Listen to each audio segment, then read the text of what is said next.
오늘 우리에게 주신 하나님의 말씀은 갈라디아서 5장 1절 말씀과 13절의 말씀입니다. 신약성경 307페이지 갈라디아서 5장 1절 그리고 13절 두 절의 말씀과 로마서 14장 1절에서 12절의 말씀을 한 절씩 교독하고 마지막 12절의 말씀은 함께 읽겠습니다.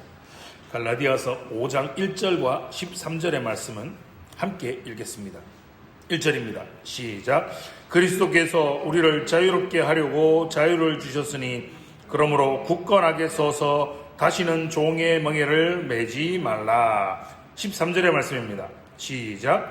형제들아 너희가 자유를 위하여 부르심을 입었으나 그러나 그 자유로 육체의 기회를 삼지 말고 오직 사랑으로 서로 종노릇하라. 아멘.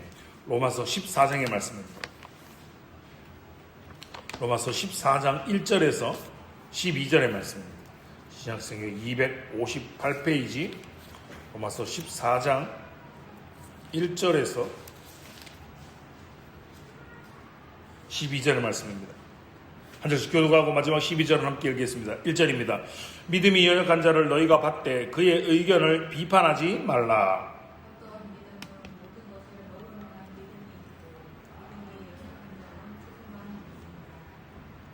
먹는 자의 먹지 않는 것을 없이 여기지 말고 먹지 않는 자는 먹는 자를 비판하지 말라. 이는 하나님이 그를 받으셨음이라.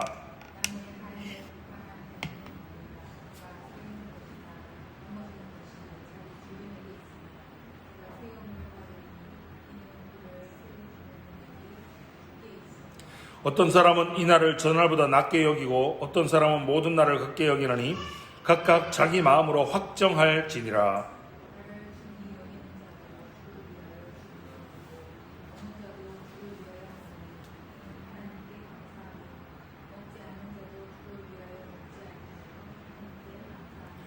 우리 중에 누구든지 자기를 위하여 사는 자가 없고 자기를 위하여 죽는 자도 없도다.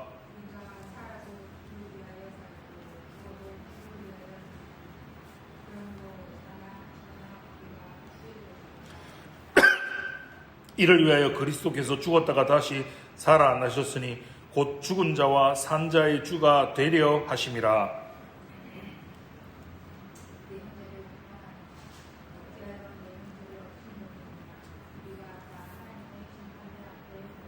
기록되었으되 주께서 이르시되 내가 살았노니 모든 무릎이 내게 꿇을 것이요 모든 혀가 하나님께 자백하리라 하였느니라. 함께 읽겠습니다. 이러므로 우리 각 사람이 자기 일을 하나님께 짓고 하리라. 아멘.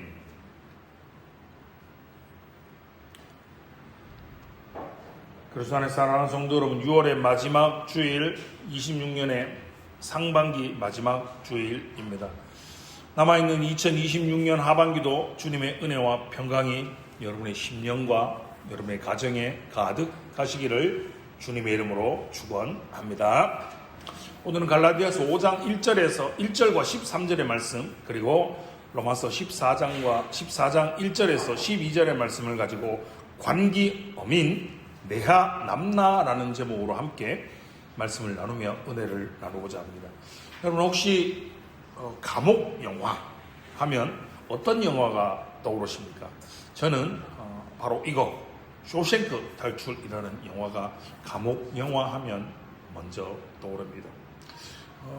줄거리는 잘 아시죠? 이번에 쇼생크 탈출이 2026년에 4D 아주 화질이 좀 4K 화질로 이렇게 재개봉한다라고 해서 이렇게 이미지를 따왔습니다.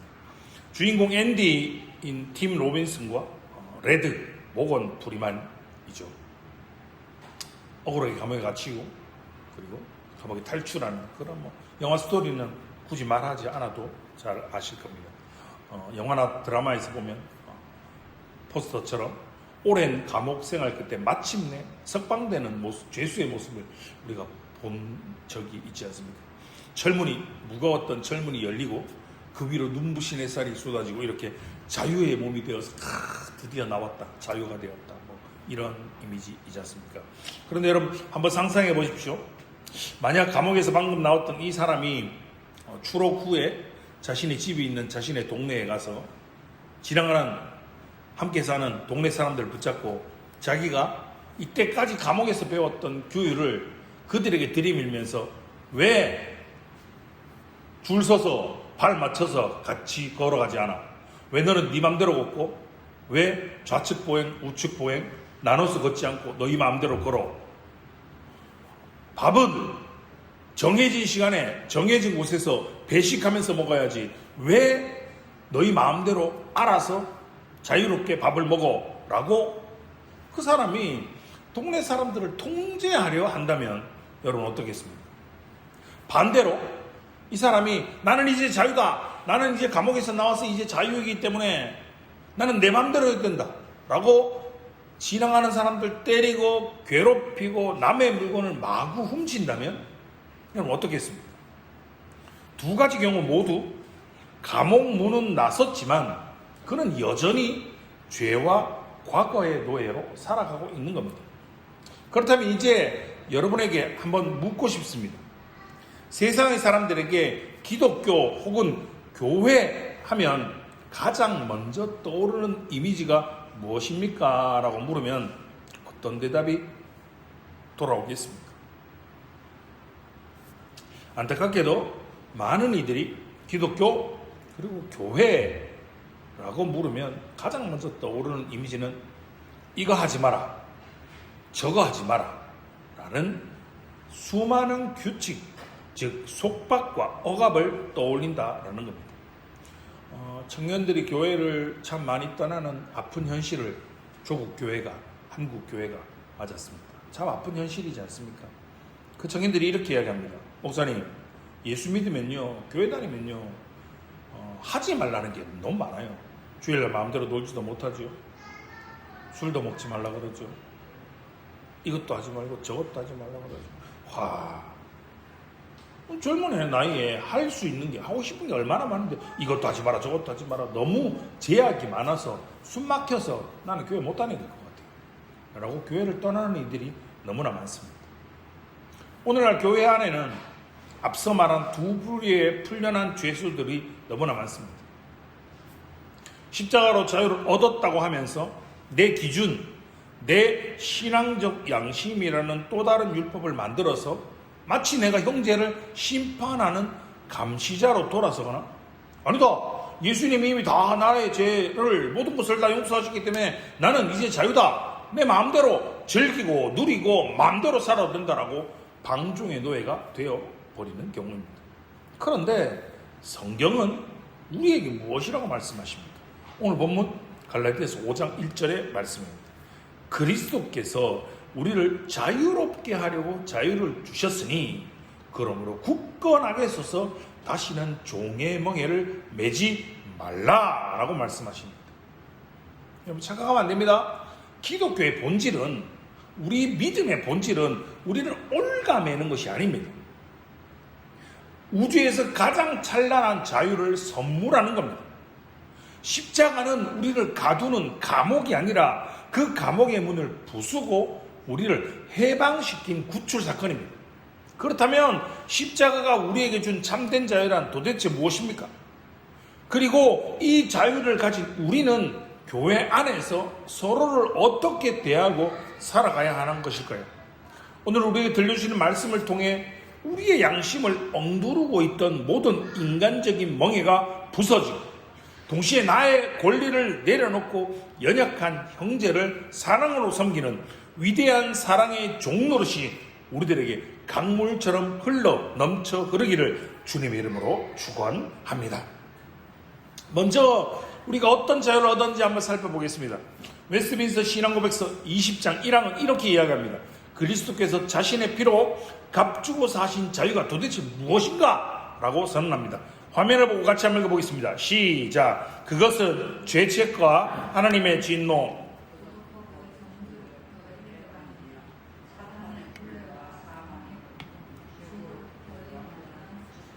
아멘. 이렇습니다. 우리는 이 모든 두려움에서 벗어났습니다. 첫 번째 기억해야 될 것은 하나님만이 양심의 주인이라는 겁니다. 여기서 그치지 않습니다. 더 충격적인, 더 위대한 선언이 이어 2장에 등장합니다. 하나님만이 양심을 주관하시는 주님이시며 그는 신앙이나 예배에 관한 일에 있어서 자신의 말씀에 조금이라도 배치되거나 혹은 벗어나는 인간들의 교훈들과 계명들로부터 양심을 해방시켜 주셨다. 어렵죠? 목사님 왜 이렇게 어려운 걸 이야기합니까? 자, 이렇게 표현해 보겠습니다. 다르게 표현하면 하나님은 성경 말씀에 어긋나거나 성경에 없는 사람들이 만든 규칙들로부터 우리의 양심을 완전히 해방시켜 주셨다라는 겁니다. 사랑하는 성도 여러분, 이 말이 얼마나 엄청난 뜻을 담고 있는지 알고 계십니까? 무슨 말이냐면요, 이 세상에 그 어떠한 훌륭한 목사도 아무리 권위가 높은 교황이라고 할지라도, 심지어는 교회가 수백 년 동안 지켜온 전통이라고 할지라도 여러분의 양심을 함부로 억누르거나 통제할 자격이 전혀 없다라는 뜻입니다. 우리의 마음, 우리의 양심을 지시할 수 있는 분은 오직 온 우주를 말씀으로 지으신 하나님 한 분뿐이십니다. 그리고 그분이 우리에게 주신 이 말씀, 이 성경 말씀만이 우리의 양심이 따라야 할 유일하고도 절대적인 기준이 된다라는 이야기입니다. 자, 저와 여러분이 신앙생활을 하고 있지 않습니까?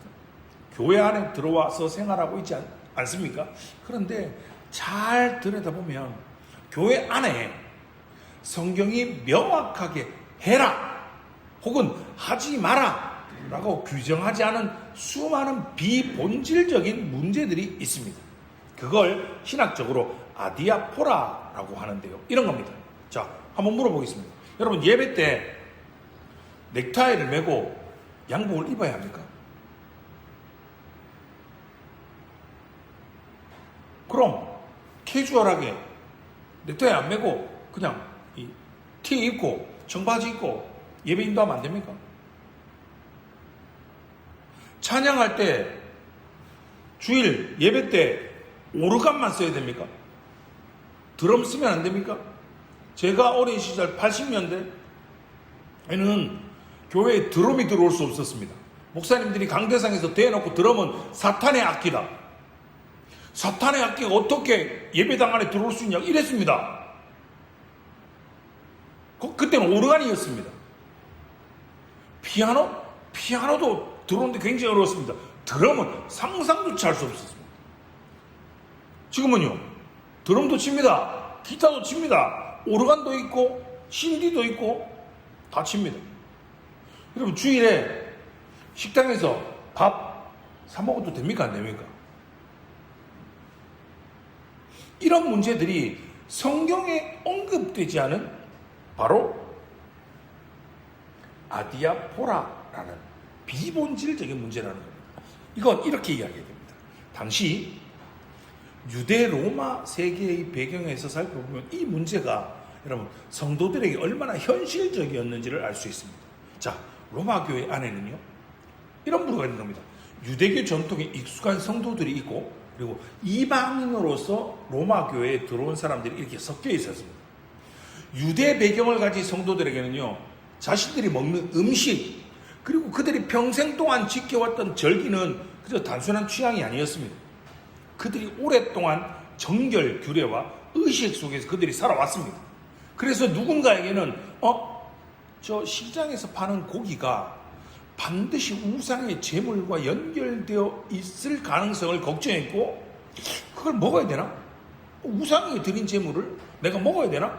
혹은 누군가는 아주 특정한 날을 구별하여 그것을 드리는 전통을 여전히 중요하게 여겼습니다. 반대로 이방인 출신들로 교회에 들어온 자들은요, 그런 전통을 공유하지 않았습니다.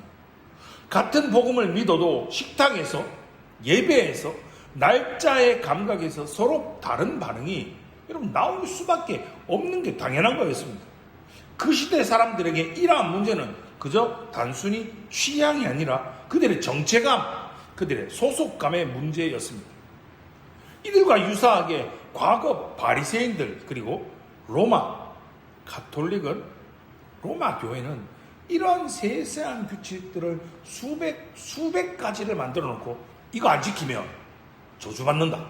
이거 안 지키면 네가 예수 믿는 거 아니다. 라고 성도들의 양심을 억누르듯 억압했습니다. 이런 겁니다. 오늘날에도 우리 교단의 전통은 이렇다. 그렇기 때문에 이거 당연히 해야 된다.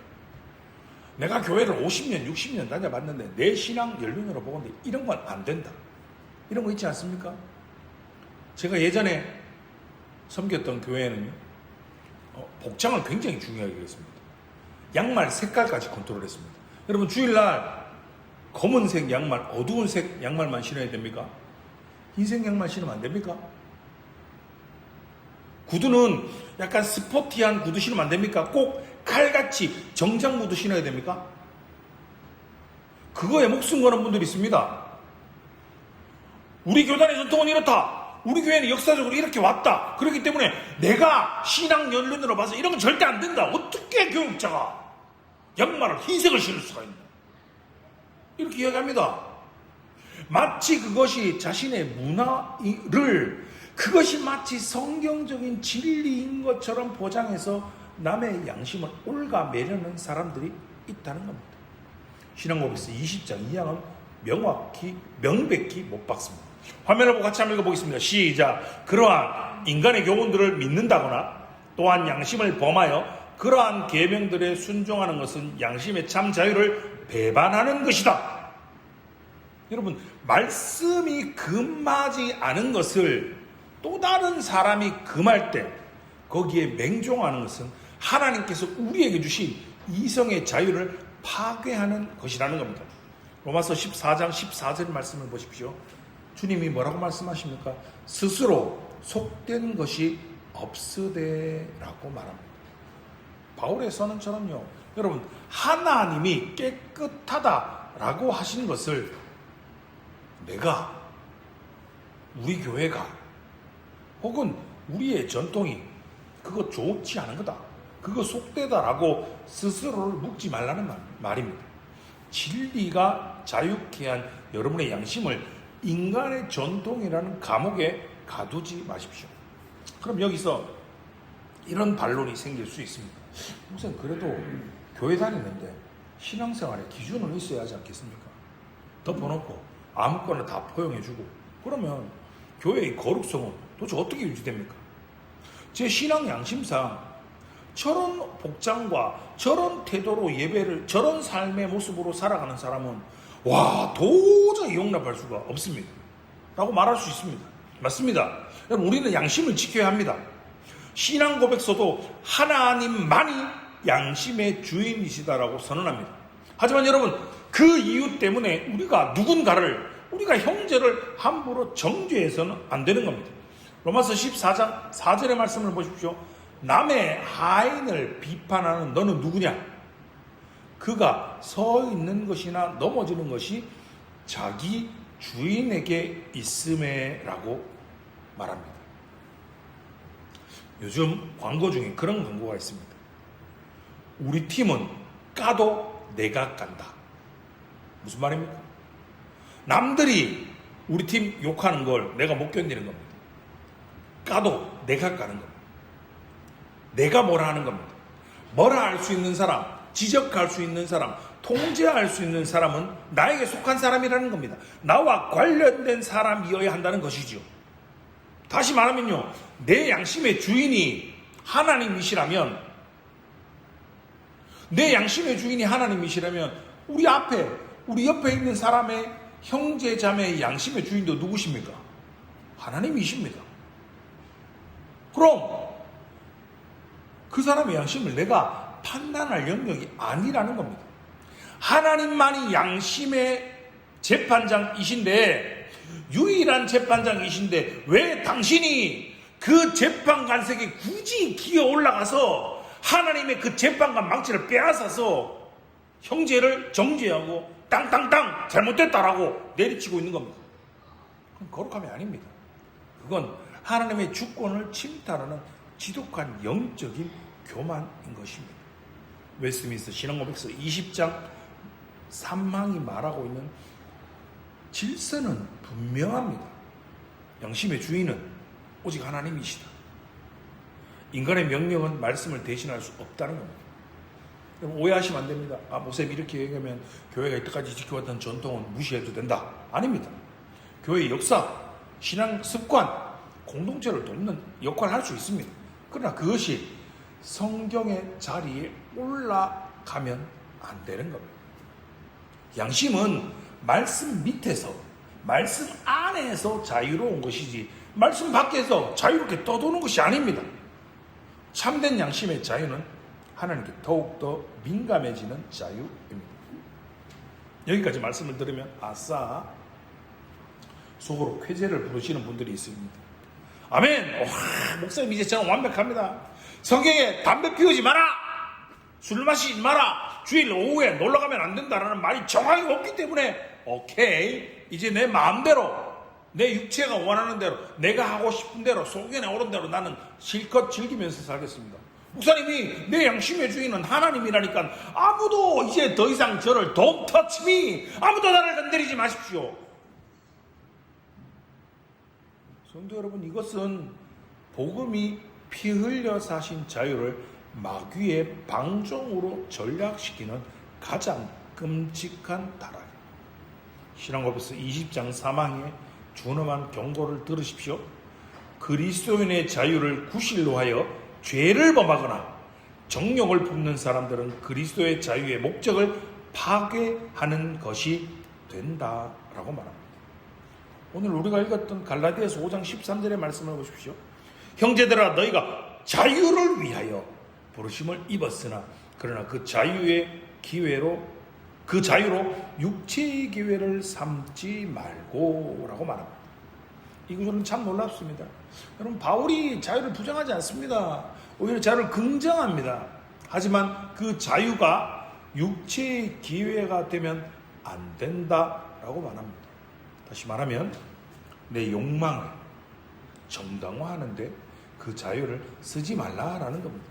여러분, 예수님이 십자가에서 손과 발에 대못이 박힌 채 피를 쏟으신 이유가 무엇입니까? 여러분이 주일날 세상으로 뛰쳐나가 정욕의 쾌락을 즐기고 세상 사람들과 똑같이 사기치고 욕하고 나쁜 짓하고 마음대로 살도록 여러분에게 방종의 면허증을 주기 위함이었습니까? 아닙니다. 죄의 감옥에서 우리를 건해주신 것은 다시금 그 더러운 시궁창으로 돌아가서 죄의 노예로 되라는 뜻이 결코 아닌 겁니다. 그렇다면 자유의 진짜 목적이 무엇입니까? 사망의 결론입니다. 화면을 보고 같이 한번 읽어보겠습니다. 시작. 우리가 원수들의 소나기에서 건짐을 받아 평생토록 주님을 두려움 없이 주님 앞에서 거룩함과 의로움으로 섬기려는 데 있다라고 말합니다. 과거에는 지옥에 갈까 덜덜 떨면서 억지로 예배했습니다. 억지로 헌금했습니다.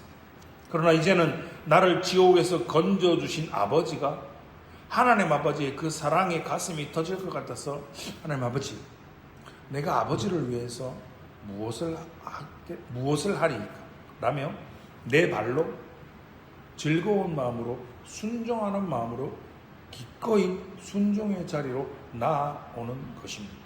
이것이 어린아이 같은 사랑과 자원하는 마음에서 우러나오는 참된 자유의 능력이며 거룩인 것입니다. 방종은 마귀의 속임수일 뿐 진짜 십자가의 자유를 맛본 사람은 기쁨으로 거룩의 멍에를 스스로 매는 겁니다.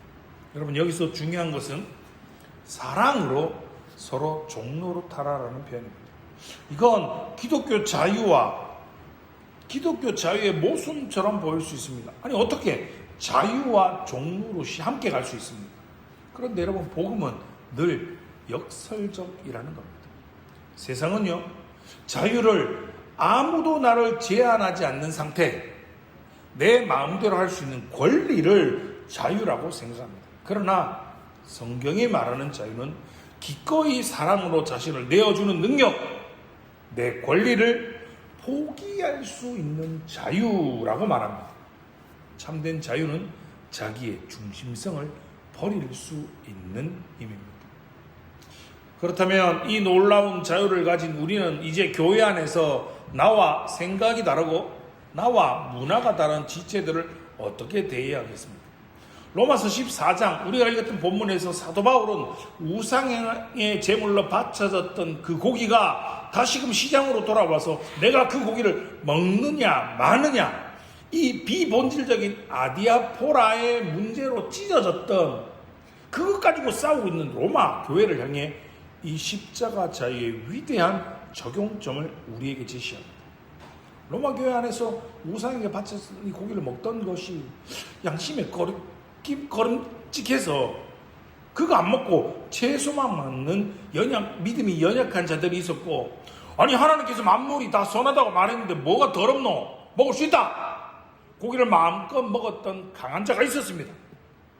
여러분, 교리적으로는 음식을 먹지 않았던 연약한 자보다 고기를 먹었던 자가 옳습니다. 그런데 로마서 14장 15절에 바울의 책망을 한번 보십시오. 15절입니다. 만일 음식으로 말미암아 내 형제가 근심하게 되면 이는 내가 사랑으로 행하지 아니함이라. 그리스도께서 대신하여 죽으신 형제를 내 음식으로 망하게 하지 말라라고 책망합니다. 우리의 신앙의 선배인 지하이 윌리엄슨 목사님은 이렇게 경고합니다. 우리는 다른 사람들에 대해서는 엄격하지만 자신에 있어서는 관용을 베푸는 경향이 있다라고 말합니다. 그러나 여러분, 성경은 그 반대를 요구하는 겁니다. 다른 사람들에게 대해서는 관용을 베풀고 자기 자신의 자유를 사용함에 있어서는 주도 면밀할 것을 요구합니다. 내가 가진 진리의 지식과 자유가 믿음이 어려서 상처받기 쉬운 형제의 양심을 찌르고 실족하게 만든다면 내가 고기를 먹을 수 있지만 기꺼이 그 고기를 먹을 수 있는 자유를 포기하는 것입니다. 고린도전서 8장 13절은 그래서 이렇게 선언하는 겁니다. 내 형제를 실족하게 한다면 나는 영원히 고기를 먹지 않겠다라고 선언하는 겁니다. 이것이 바로 십자가가 만들어내는 진짜 기적입니다. 여러분 잘 아시죠? 오늘 설교 제목 한번 보십시오. 관기어민 내하남나입니다. 여러분 설교를 듣지 않으면 도대체 이 설교의 제목이 뭔지 이해할 수 없습니다. 관기엄인은 나에게는 관대하고 남에게는 엄격하다입니다. 내하남나는요, 내 양심의 주인은 하나님이고 남의 양심의 주인은 나이다 라는 겁니다. 우리가 잘 아는 표현이 있죠. 바로 내로남불입니다. 우리는 너무나 쉽게 지식이라는 이름의 메스를 들고 형제를 수술 때 눕힙니다. 집사님, 그거는 신앙적으로 틀렸어. 원사님, 그 신앙생활은 그렇게 하는 거 아닙니다. 여러분, 성도 여러분, 우리 교회 안에서, 우리가 신앙생활했던 교회 안에서 이런 다툼이 얼마나 많습니까? 주일날 저런 옷을 입으면 되나? 옷차림이 저러면 되나? 헌금 봉투를 저렇게 쓰면 되나? 이렇게 적어야지. 예배당의 악기를 저거를 사용하면 되나? 라고 자신이 믿고 있는 그 방식이 맞다라고 자유를 그 무기를 삼아 형제의 가슴을 찌르고 교회를 분열시키지 않습니까? 자기가 헌물했던 그 앞에 화분이 위치가 조금만 변경되어도, 자기가 헌물했던 그 물건이 조금만 위치가 바뀌어도 교회가 잘하면 되나? 교회가 잘하면 되나? 쌍심지를 키고 그것을 무기 삼아 형제의 가슴을 찌르고 교회를 분열시키지 않습니다. 하나님만이 내 양심의 주인이시다라는 이 위대한 선언은 남을 내 마음대로 내 방식대로 통제하려고 쓸 때 사용하는 무기가 아니라는 겁니다. 오히려 나와 다른 그런 형제를 바라보면 저 형제 역시 나와 같은, 나와 똑같이 그리스도께 속한 종이구나. 하나님이 그를 받아주셨기 때문에 당연히 나도 그를 용납해 줘야지라고 나의 고집을 꺾는 은혜의 방편인 겁니다. 가장 위대한 자유자는 내 마음대로 할 수 있는 힘이 있지만, 내가 그걸 할 수 있는 내 자유가 힘이 있지만, 나보다 연약한 자를 위해서 눈높이를 맞추어서 스스로 사랑의 종이 되어주는 자들입니다. 로마서 14장 10절은 우리를 멈춰 세웁니다. 내가 어찌하여 내 형제를 판단하느냐라고 말입니다. 바울은 끝내 이 논의를 심판대 앞으로 가져갑니다. 여러분, 우리 모두가 하나님 앞에 서게 될 것이기 때문입니다. 사람의 판단은 최종이 아닙니다. 나의 의견도 최종이 아닙니다. 최종의 판단은 하나님이십니다. 그러므로 교회는 늘 분별해야 됩니다. 도대체 무엇이 복음의 본질인가? 무엇이 양심의 본질인가? 무엇이 문화의 영역인가? 아디아포라, 곧 본질이 아닌 문제를 본질처럼 다루면요, 교회는 곧 분열하게 됩니다. 교회 안에서 갈등이 생길 때 우리는 즉시 누가 맞다, 자가 틀렸다 라고 말하기 전에 이 문제가 정말 본질의 문제인가를 먼저 물어야 하는 겁니다. 요즘 정치 때문에 속이 시끄럽지 않습니까? 사람들이 인터뷰를 이렇게 합니다. 사람들이 먹고 살기가 이렇게 힘든데 도대체 정치하는 사람들은 뭐 때문에 저렇게 싸우는 겁니까? 라고 말입니다. 본질이 무엇인지를 놓치고 있는 겁니다. 그리고 그 본질이 아니라면 여러분, 사랑으로 덮고 용납하고 기다려줘야 됩니다. 강한 자는 약한 자를 업신여기지 말고 약한 자는 강한 자를 정죄하지 말아야 합니다. 왜냐하면 둘 다 주의 사람이고 둘 다 주 앞에 훗날 서기 때문입니다. 그래서 오늘 우리가 읽었던 로마서 14장 말씀은 이렇게 이야기합니다. 같이 한번 읽어보겠습니다. 로마서 14장 7절과 8절입니다. 화면을 같이 한번 읽어보겠습니다. 시작. 우리 중에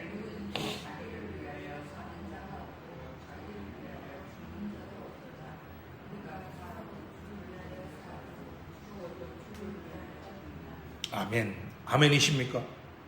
우리 중에 누구든지 자기를 위하여 사는 자가 없고 자기를 위하여 죽는 자도 없도다. 우리가 살아도 주를 위하여 살고 죽어도 주를 위하여 죽나니. 여러분, 이게 자유의 목적입니다. 주를 위하여 사는 것, 그것이 참 자유입니다. 자유가 내 권리를 주장하는 도구가 아니라 형제를 사랑으로 섬기는 수단인 겁니다. 말씀을 맺겠습니다. 올해 우리에게 표가 참된 고백, 거룩한 삶이지 않습니까?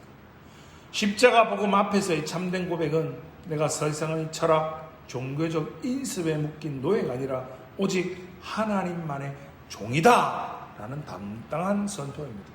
그러나 동시에 거룩한 삶은요, 내가 가진 그 눈부신 자유의 특권을 오로지 나의 유익을 위해서 쓰지 않고 주님의 몸된 교회와 연약한 형제를 위해 십자가 밑에 기꺼이 반납하는 삶인 겁니다. 여러분, 어떻게 그럴 수 있습니까? 어떻게 내 소중한 권리를 남을 위해 포기할 수 있습니까? 그건 바로 우리의 영원한 구원자 되신 예수 그리스도를 바라볼 때 가능합니다. 주님은 하늘의 영광의 보좌에서 우주를 호령하실 수 있는 무한한 자유와 권세를 가지고 계신 분이셨습니다. 여러분, 천군 천사를 동원해서 자신을 조롱하는 자들을 단 한숨에 쓸어버릴 수도 있었습니다. 그러므로 그러지 않으셨습니다. 그 자유를, 그 특권을 사용하지 않았습니다. 죽어가는 우리를 위하여 허물투성이는 연약한 저와 여러분을 위해서, 우리를 죄의 구렁텅이에서 살리시기 위해서 주님은 그 하늘의 모든 자유를 버리시고 스스로 낮아지셔서 종의 형체를 입고 십자가라는 가장 끔찍한 속박의 나무에 자신의 손과 자신의 발을 스스로 묶으셨습니다. 저와 여러분에게, 우리에게 참 자유를 주시기 위해 그 자유를 기꺼이 즐거운 마음으로 포기하신 것입니다. 왜입니까? 비본질적인 것들로 서로 물어뜯고 정죄하고 사는 곳을 지옥으로 만들어가는 바로 저와 여러분은 우리를 사랑하셨기 때문입니다. 사랑하는 성도 여러분, 이 십자가의 사랑을 진짜 맛보셨습니까? 이 진짜 하나님의 사랑을 맛보시기 바랍니다. 우리가 하나님께 10,000달란트를 빚진 자인데요, 그 엄청난 빚을 탕감받았다면 겨우 100데나리온 빚진 자의 멱살을 붙잡고 돈 내놔라, 돈 갚아라, 이 도둑놈 안 갚으면 감옥에 쳐넣는다라고 말할 수 있겠습니까? 사랑하는 성도 여러분, 이번 한 주간 이 십자가의 사랑에 여러분의 사랑을 완전히 묶으시기 바랍니다. 인간이 만든 헛된 종교적 율법주의 억압에서 당당히 떨쳐 일어서시기 바랍니다. 나의 정욕을 쫓아 살려고 하는 나의 더러운 방종을 십자가에 못 박으시기 바랍니다. 그리고 직장과 가정, 우리 교회 안에 아디아포라와 같은 비본질적인 일로 다툴 때 내 고집, 내 권리, 내 자유를 내려놓고 형제에게 먼저 다가가 미소 짓는 사랑의 종노릇을 실천하시기 바랍니다. 이번 주 나와 생각도 다르고 취향이 달라서 도저히 견딜 수 없는 사람을 누군가를 만나거든 속으로 정죄하는 말을 삼키시기 바랍니다. 그리고 십자가를 떠올리시기 바랍니다. 주님, 저의 알량한 신앙적 교만으로 형제를 정죄하고 심판하지 않게 하시고 내가 누릴 수 있는 자유를 기꺼이 포기하고 저 사람을 품어주는 사람이 되게 하옵소서라고 말입니다. 내 자유보다 형제의 영혼을 더욱더 소중히 여기는 이 위대한 십자가의 능력, 이 거룩한 얽매임, 사랑으로 서로 종노릇하는 그 놀라운 자유가 저와 여러분의 삶과 우리 교회 위에 충만하게 피어나기를 우리를 자유케 하신 예수 그리스도의 이름으로 축원합니다. 기도하겠습니다. 은혜와 진리가 되신 하나님 아버지, 죄와 율법의 무서운 억압과 그것에 짓눌려 살던 우리를 그리스도의 찢기신 그 핏값으로 구원하시고 우리에게 참된 자유를 선물하여 주시니 감사를 드립니다. 주님, 행여나